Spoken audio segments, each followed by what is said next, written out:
ఇప్పుడు మనము ఈ బీసీ కాలం గురించి మాట్లాడుకోవాలంటే మొదటిగా మహాత్మా జ్యోతిరావు పూలే గారి గురించి మాట్లాడుకోవాలా.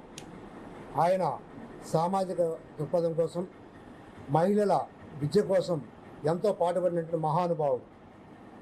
ఆయన యొక్క జీవితాన్ని కనుక మనం తీసుకుంటే వాళ్ళ భార్య సావిత్రిబాయి పూలే గారు మొట్టమొదటి మహిళా ఉపాధ్యాయురాలు.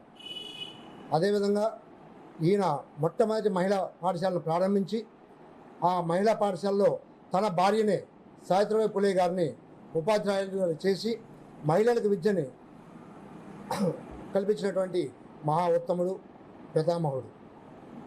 అదేవిధంగా తను ఎన్నో సామాజిక కార్యక్రమాల్లో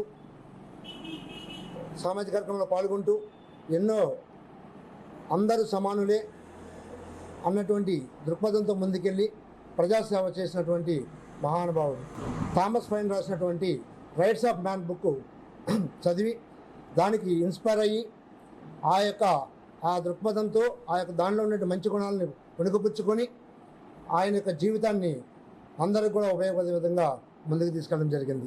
మన యొక్క రాజకీయ పార్టీ అయినటువంటి మన యొక్క పార్టీ తెలుగుదేశం పార్టీ కూడా బీసీల కోసం ఎంతో కష్టపడుతూ బీసీలను ముందు పెట్టి తెలుగుదేశం పార్టీ అంటేనే బీసీలు అంటే తెలుగుదేశం పార్టీ అన్నటువంటి మరో పేరుతో ఈ యొక్క తెలుగుదేశం పార్టీ బీసీల కోసం ఎంతో పాటుపడుతుంది.